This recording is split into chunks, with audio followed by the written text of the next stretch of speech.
Good evening, everyone. Ladies and gentlemen, it was a pleasure to host President Aliև and Prime Minister Phashinyan today for a fifth meeting in Brussels.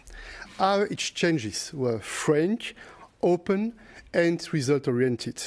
They focused on progress on the path towards Armenia-Azerbaijan normalization, and the leaders shared a common willingness for a South Caucasus at peace. I commend their respective efforts. Together, we reviewed all issues on our agenda. Following the recent positive talks held in the United States on the peace treaty, the momentum should be maintained to take decisive steps towards the signing of a comprehensive peace agreement between Armenia and Azerbaijan. On border issues, we reviewed progress and the next steps regarding the delimitation of the border. And in this context, the leaders agreed on the resumption of the bilateral meetings on border issues.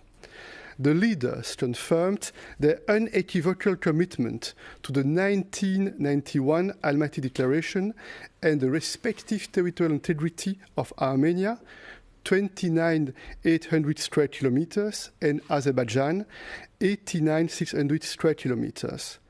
The ultimate delimitation of the border will be agreed through negotiations. On connectivity, the sides made clear progress in their discussions, aimed at unblocking transport and economic link in the region. Positions on this topic have now come very close to each other, in particular on the reopening of the railway connections to and via Nakhchivan. Their respective teams have been tasked to finalize an in-principle agreement on the modalities for the opening of the railway connections and the necessary construction works together with a concrete timetable. They also agreed to draw upon the support of the World Customs Organization in supporting this work.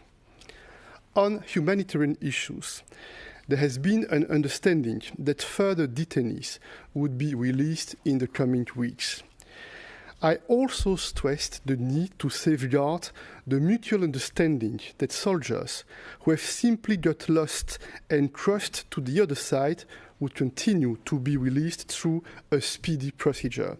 We also discussed the importance of stepping up work on addressing the fate of missing persons and on demining.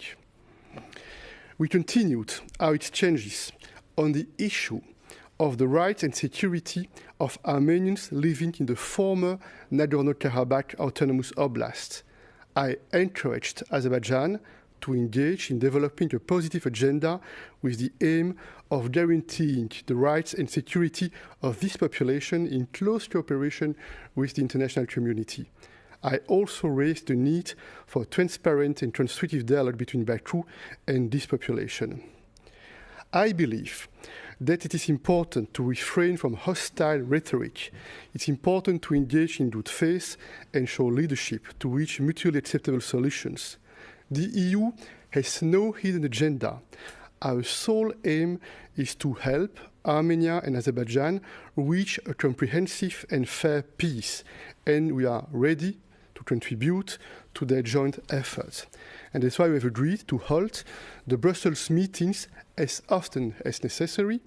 Leaders will meet again in Brussels in July, and as was already announced publicly, we'll also meet again in the very near future, together with President Macron of France and Chancellor Scholz of Germany, on the margins of the second European Political Community Summit in Chisinau, and I also intend to invite the leaders for another such meeting in the margins of the third EPC Summit in Grenada in October. I thank you.